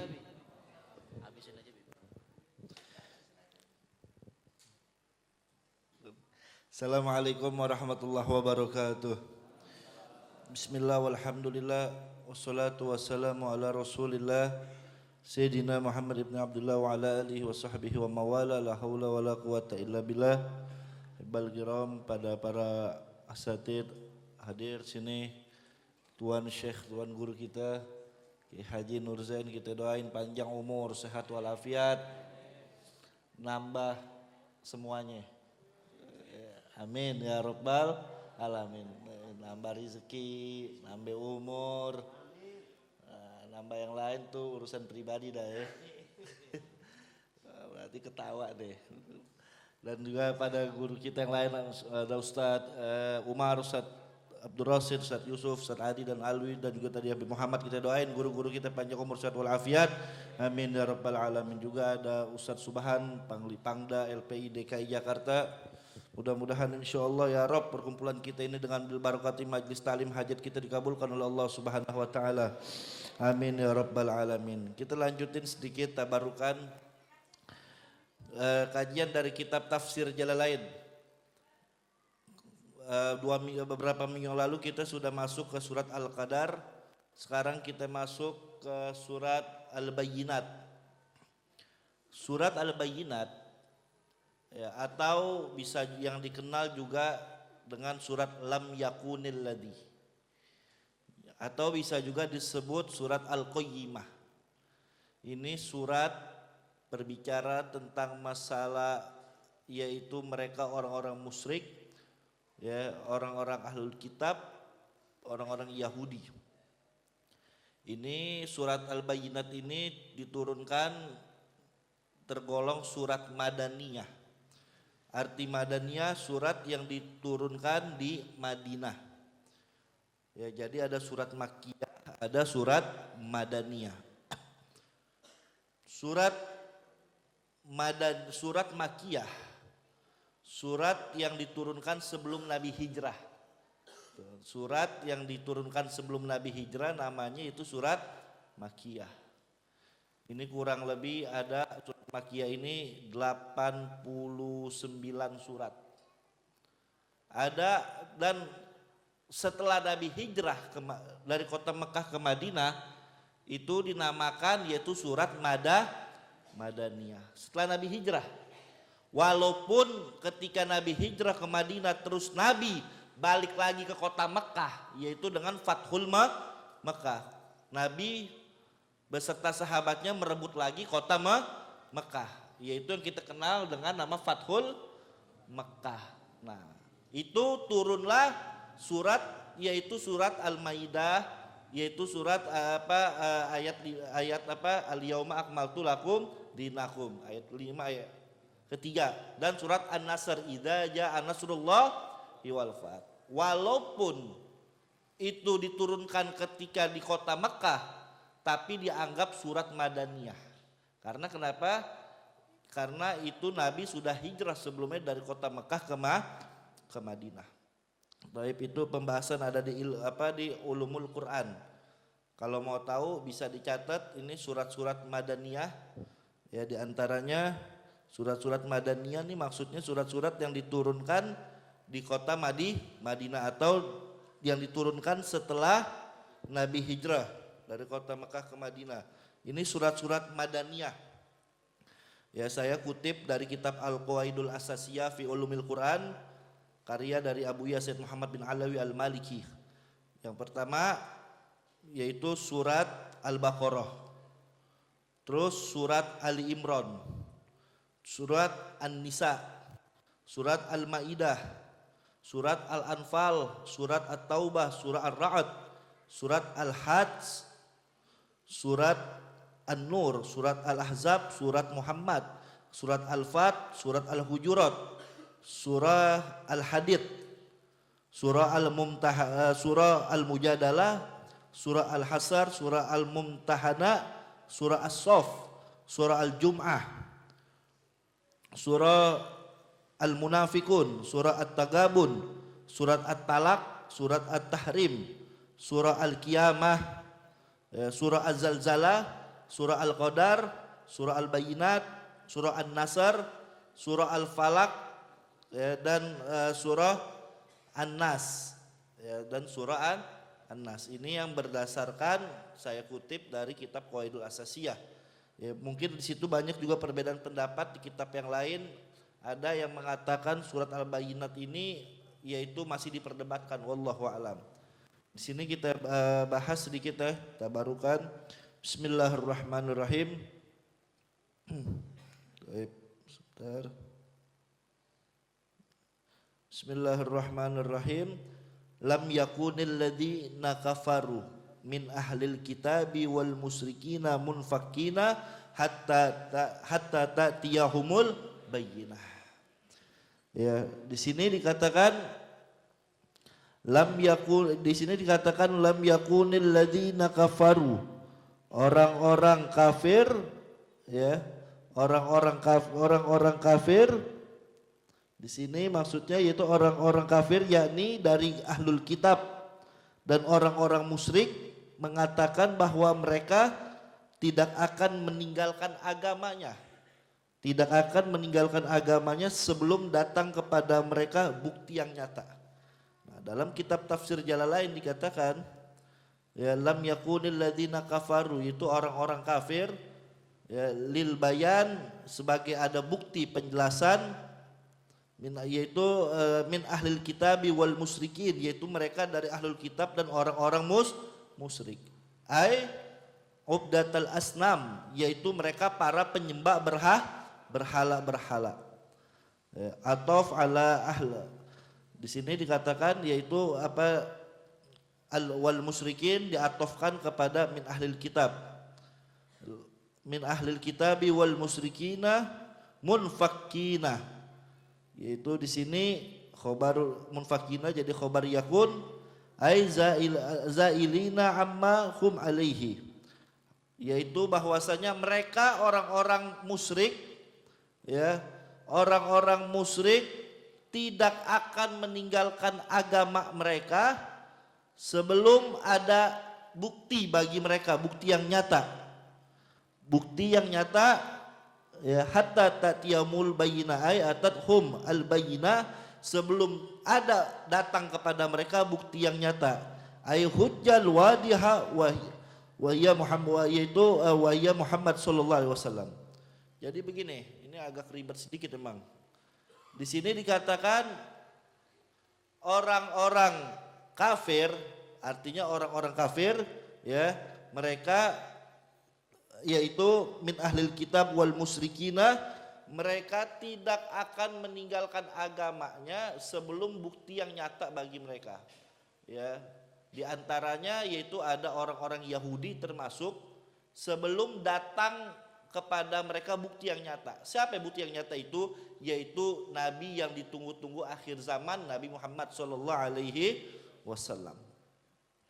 Nah, di sini dikatakan Rasulun minallah, yaitu seorang rasul dari Allah, ya. Wa huwa Nabi Muhammad sallallahu alaihi wasallam, yaitu seorang rasul dari Allah, yang dimaksud dengan rasul di sini yaitu Nabi Muhammad sallallahu alaihi wasallam. Rasulun minallah yatlu suhufan mutahharah, yang membacakan, ya, yang membacakan lembaran-lembaran ini maksudnya Al-Qur'an yang disucikan. Ya. Nah, di sini yaitu fiha kutubun qayyimah. Maksudnya yang di dalam itu, yaitu di dalam kitab-kitab itu, himpunan-himpunan yang ada dalam Al-Qur'an itu terdapat qayyimah, yaitu ajaran yang lurus. Ahkamun maktubatun, hukum-hukum yang ditulis.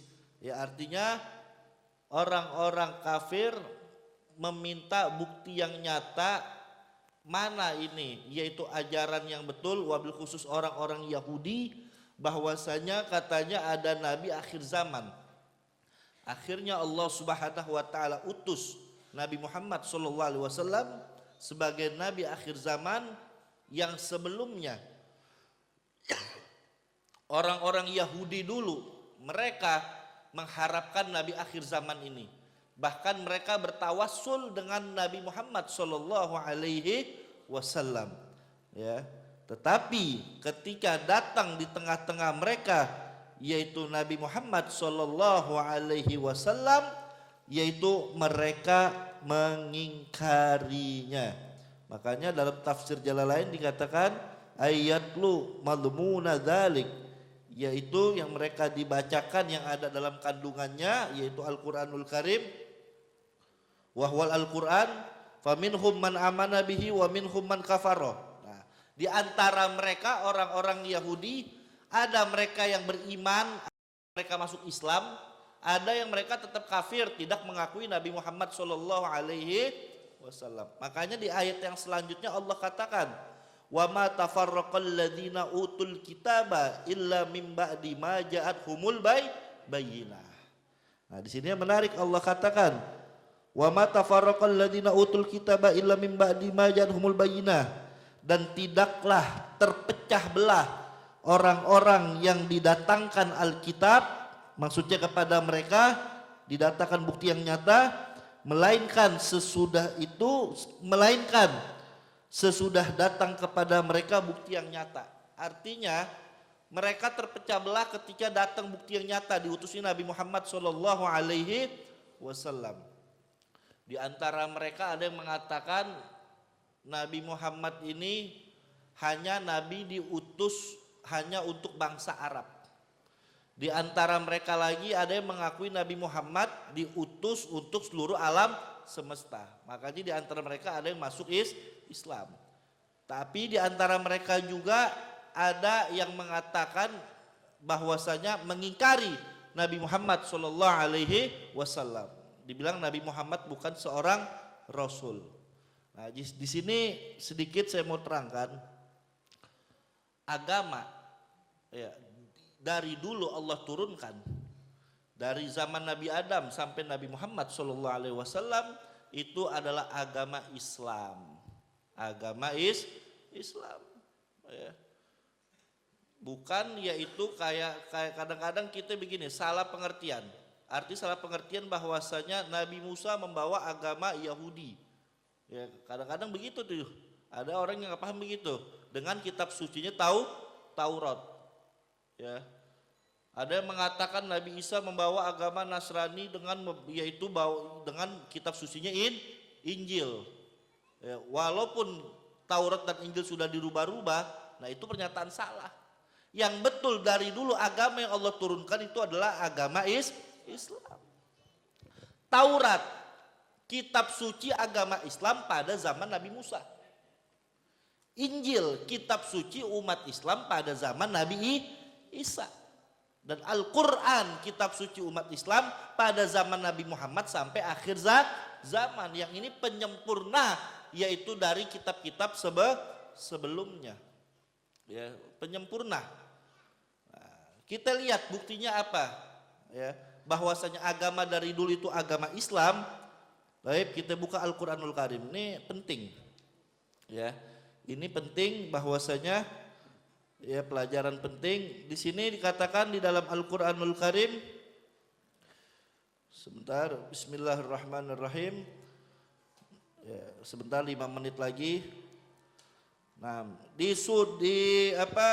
di dalam surat Al-Baqarah ayat 140. Nah, antum buka nanti Al-Qur'an surah Al-Baqarah ayat 140.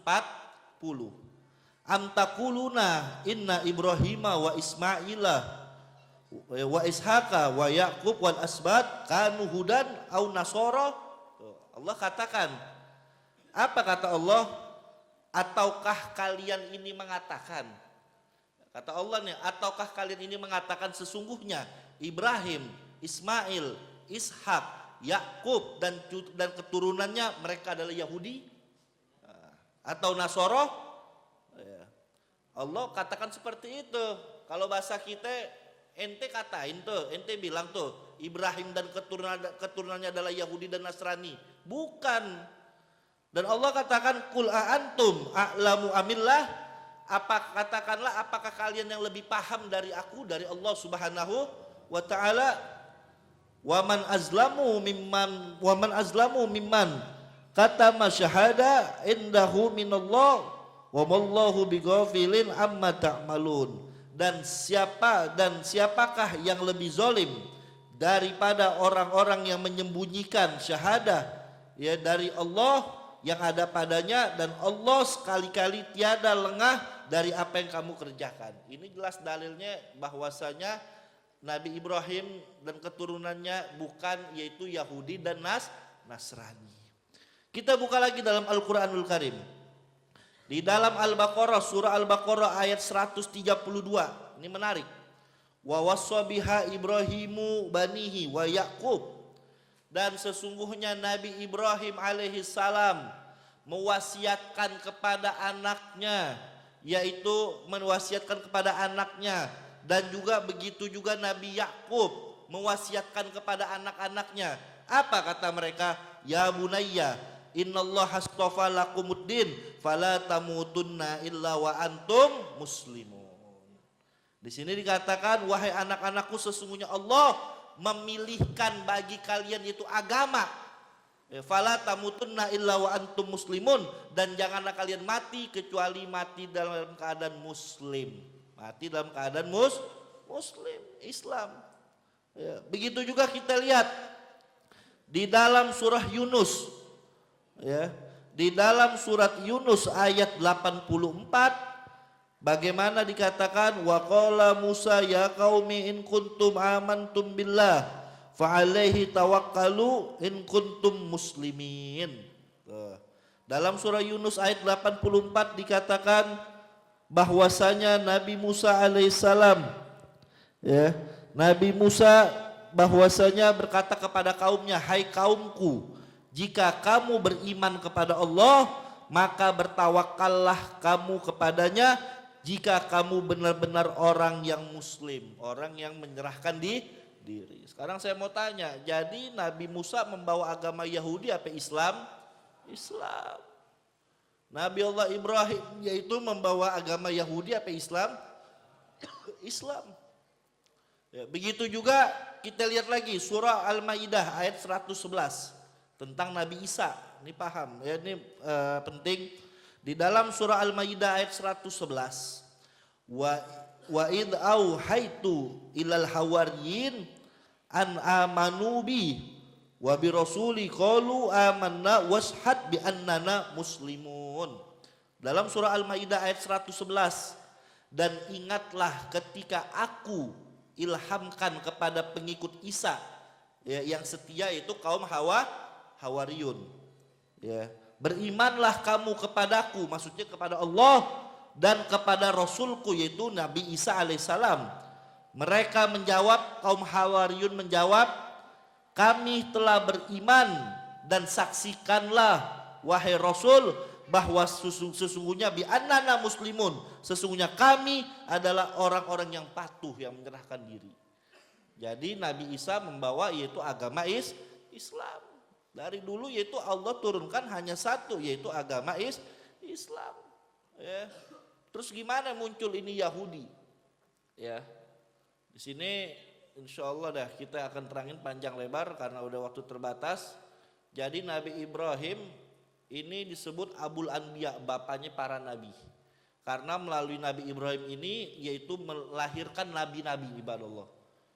Nabi Ibrahim punya anak, Nabi Ishak dan Nabi Ismail. Nabi Ibrahim kalau dalam Islam Nabi Ibrahim. Orang Yahudi nyebutnya Abran. Orang Nasrani menyebutnya Abraham. Ya. Nah, Nabi Ibrahim alaihissalam punya anak Ishak, punya anak Ismail. Nah, Nabi Muhammad SAW dari yaitu keturunan Ismail. Nabi Ibrahim punya anak Ishak, Ishak punya anak Yakub. Nah, Yakub ini nama lain dari Nabi Yakub yaitu Israel. Nabi Yakub nama lainnya Israel. Nabi Yakub punya anak 12. Ya, ada namanya Yusuf, ada namanya Yehuda, ada namanya Benyamin, dan yang meneruskan kenabian Nabi Yakub adalah yaitu Nabi Yusuf. Nabi Yakub selain namanya juga selain Yakub juga Israel.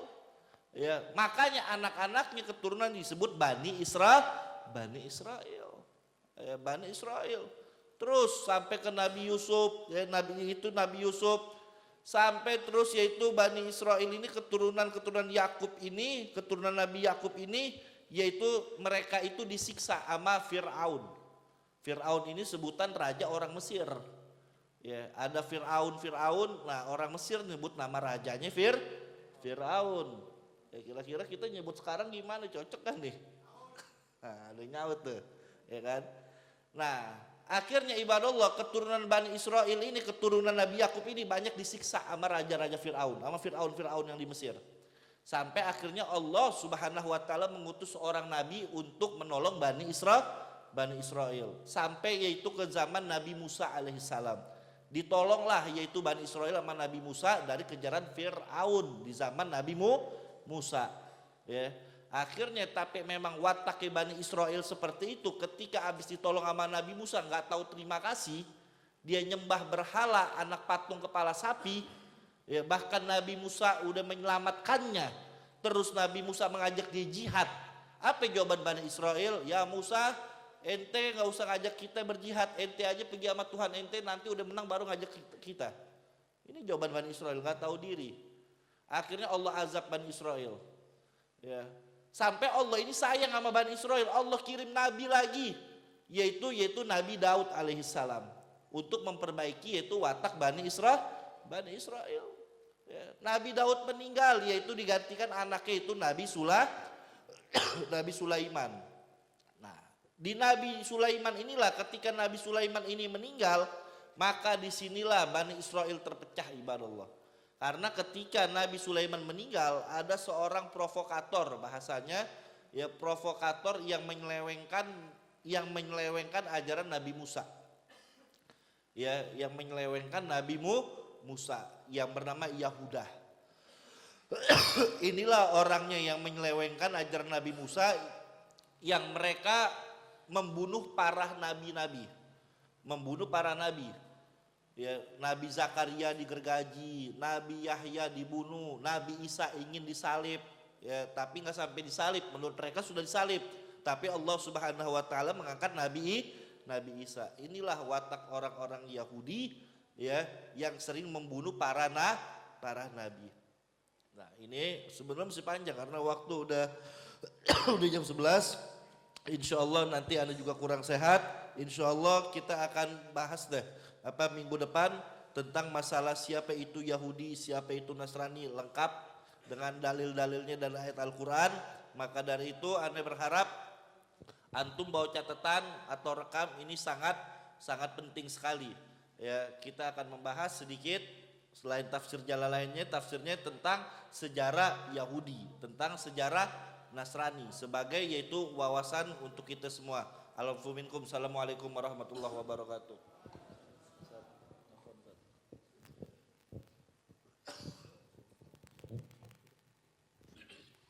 يا ربنا اعترفنا بأننا اقترفنا وأننا أشرفنا على لظى أشرفنا فتب علينا توبة تغسل كل حوبة واستر لنا العورات وآمن الروعات واستر لنا العورات وآمن الروعات واغفر لوالدينا ربي ومولودينا والأهل والإخوان وسائر الخلان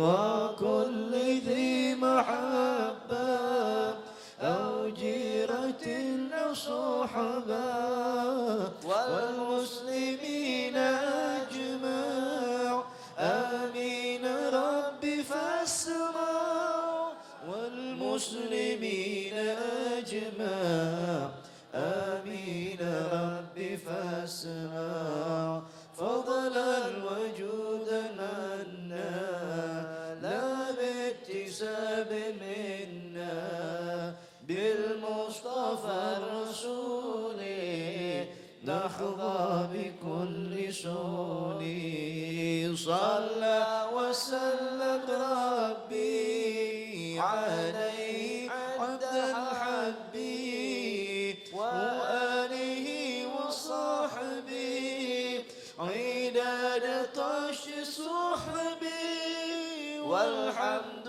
لله في البدء والتناهي والحمد لله في البدء والتناهي سبحانك اللهم وبحمدك أشهد أن لا إله إلا أنت نستغفرك ونتوب إليك والحمد لله رب العالمين يا